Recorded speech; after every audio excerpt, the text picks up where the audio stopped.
Bem, pessoal, o assunto do dia, obviamente, é a fuga da Carla Zambelli. Medo eu não tenho. Disse na Paulista para todos ouvirem, não tenho medo de Alexandre de Moraes. Não tenho medo de ser presa. Bom, eu queria anunciar, Pitoli, que eu estou fora do Brasil. Já faz alguns dias. Eu vim, a princípio, buscando um tratamento médico. E é um tratamento que eu já fazia aqui. E agora eu vou pedir, inclusive, para que eu possa me afastar do cargo. Tem essa possibilidade na Constituição. Acho que as pessoas conhecem um pouco mais isso hoje em dia, porque foi o que o Eduardo fez também. Ele pediu uma licença, né, não remunerada. Então eu passo a não receber mais salário. E o gabinete vai ser ocupado pelo meu suplente. Então, o suplente assume e eu fico fora do país durante esse período. Eu vou me basear na Europa, eu tenho cidadania europeia, então estou muito tranquila com relação a isso. Gostaria de deixar bem claro que não é um abandono do país, não é desistir da minha luta, muito pelo contrário. É resistir, é poder continuar falando o que eu quero falar, é voltar a ser a Carla que eu era antes das amarras que essa ditadura nos impôs. Bem, e esses 10 anos aos quais ela já tem a condenação, isso é só a questão dela ter inserido o mandado de prisão do Alexandre de Moraes, o mandado de prisão falso lá no sistema do CNJ, por meio do Delgatti. Mas o caso dela com arma em punho perseguindo uma pessoa, isso está sendo julgado no STF e ela vai ser condenada também, tá? Lembrando, ela perseguiu uma pessoa com uma arma em punho sem ter posse de arma, porque no sábado que antecede as eleições, fica suspenso o porte de arma no Brasil todo. Só forças policiais em serviço que podem andar armadas nesse dia. Bem, o STF comeu mosca, não sei se foi proposital, tá? Mas o fato é que ela já tinha tido o passaporte apreendido em 2023, mas foi liberado e aí fugiu. Ou seja, uma pessoa que já está condenada a 10 anos esperando ali simplesmente alguns recursos protelatórios, essa pessoa não ter uma restrição de saída do Brasil chega a ser até uma piada, né? Mas às vezes eles queriam realmente isso aí, mostrar que é fujona e deixar ela embora. Bem, só para fechar esse assunto, agora o Gonê vai avaliar o pedido de prisão preventiva, uma vez que ela própria assumiu que fugiu.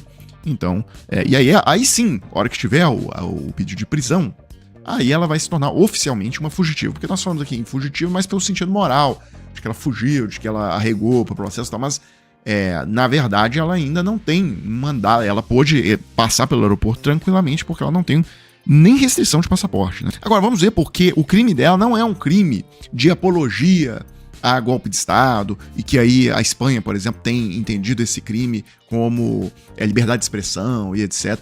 O crime dela é mais concreto, né? Ela pegou numa arma, ela apontou contra pessoas, ela inseriu, né, informações falsas em sistemas públicos. Então, ela tem uma série de questões que eu não sei se ela pode ser presa, inclusive, na Espanha. Bem, mudando de assunto aqui para a economia, venda de carros novos dá um salto de 16,6% em um ano no Brasil. Ou seja, comparando o mês de maio de 2024 com o mês de maio de 2025. Houve um crescimento de 16,6% no maio de 2025, tá? Então, o mercado automobilístico continua forte, também tem recorde de venda de veículos usados. Bem, mas seguindo aqui, a gente segue no aguardo do pacote que vai substituir o aumento do IOF. Vamos ver o que eles vão, né, colocar o que o Haddad vai colocar na pauta, depois dessa reunião ontem com o Alcolumbre e o Hugo Mota. E aí, só para fechar, pessoal, eu queria mostrar esse confronto que está acontecendo entre Lindenberg Farias e Eduardo Bolsonaro. Todos os dias, o Eduardo Bolsonaro menciona Lindenberg Farias em seus vídeos. Para julgar o pai dele, o que ele está querendo fazer é intimidar ministros do Supremo. E o terceiro é um golpe continuado. A abolição do Estado Democrático de Direito. Porque... Só para dizer aqui, eu não estou querendo intimidar ministros do STF. Eu estou querendo colocar o freio em uma pessoa lá, que se chama Alexandre de Moraes. Se os outros ministros ou outras autoridades de Brasília quiserem se meter no meio do problema pessoal do Moraes, porque foi o Moraes que colocou Elon Musk de investigado. Que conversinha fiada é essa que ele criou? De que o problema que problema pessoal que Alexandre de Moraes tem com... O Alexandre de Moraes foi nomeado pelo Toffoli para presidir esse inquérito. O cara de direita, tá? Indicado pelo Temer. Que problema pessoal? Que conversa é essa? O cara comete um monte de crime e depois vem com essa conversa que o juiz...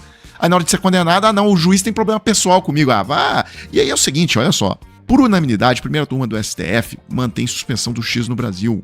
Ou seja, que decisão do Alexandre de Moraes que não foi referendada pelos demais ministros do STF? Então não tem nada de pessoal, não. O seu problema todo é obstrução da justiça. Você viu que ia ser condenado no STF, seu pai, e aí você foi para os Estados Unidos buscar uma intervenção de uma potência estrangeira no judiciário, para colocar pressão no judiciário brasileiro. É isso que tá acontecendo. É coação no curso do processo, é crime. E aí, só para fechar, o Eduardo Bolsonaro, inclusive, compartilhou isso hoje. Como eu amo a internet. O que mudou o Lindenberg? Aí ele pega vídeo do Lindenberg, na época que o Lula tinha sido preso, em 2018, abrindo ali o caminho, digamos, para o Bolsonaro nas eleições, que viriam ali dali 3 meses, e ele coloca ali a reclamação do Lindenberg na época. Boa noite, pessoal. Na verdade, é um escândalo isso que aconteceu. Uma parte dos ministros do Supremo acovardados, de joelhos, com a pressão feita pela Rede Globo. Eu volto a dizer, usou até militares para chantagear o Supremo Tribunal Federal e a democracia brasileira. É um escândalo mesmo. Esse Supremo, na verdade, vamos falar a verdade, ele chancelou o golpe desde o começo.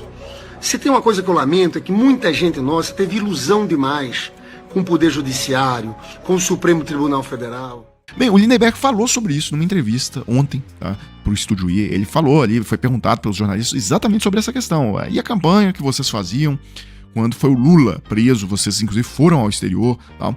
E ele respondeu, vou mostrar a resposta dele aqui. Mas eu vejo do vídeo da fala do Lindenberg ali, inclusive o próprio STF reconheceu, ao derrubar as decisões do Moro, etc., reconheceu o Moro ali como, primeiro, juiz parcial e também como um juiz que não era o foro competente. Então, o próprio STF reconheceu que, pelo menos em parte, a campanha ali, as reclamações do Lindenberg naquele vídeo estavam corretas. Aqui, prazer falar com o senhor. Deputado, o que os bolsonaristas alegam é que, na época da condenação do Lula, o Zanin, advogado dele, também foi à Europa, foi a outros países denunciar a justiça brasileira, em especial o que eles identificavam como uma parcialidade do TRF4. Qual a diferença entre essa busca de apoio internacional do caso do Lula e do caso do que o Eduardo Bolsonaro está fazendo, no seu entender? A diferença é total. Eu, inclusive, vi um comentário do Gabeira, que eu quero mandar um abraço, falando disso. Eu quero dizer, eles têm direito de viajar pelo mundo, fazer uma campanha de solidariedade. Era isso que a gente fazia. Agora, onde é que a gente foi? Tratar com autoridade estrangeira para que tivesse retaliação, punição contra algum ministro supremo, contra o próprio Sérgio Moro? Isso não existiu. Na verdade, o que eles estão fazendo, eu quero chamar a atenção. Olha, na história brasileira, nunca teve uma organização política que vestisse a bandeira de outro país contra os interesses nacionais como esse grupo bolsonarista.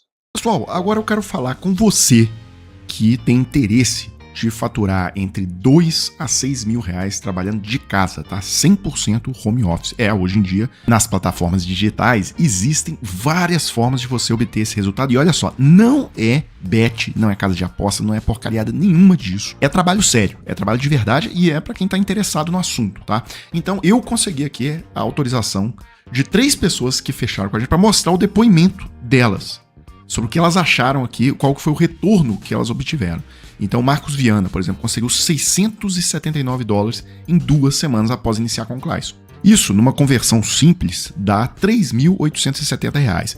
Vamos para o segundo caso que autorizou aqui colocar o depoimento. O Luiz Felipe falando, olha, depois eu comecei lá com o Clayson e tal, em um dia eu fiz $101, tá? Isso aí dá aproximadamente R$575. E só pra gente fechar aqui, eu queria mostrar o que disse a Joyce Araújo.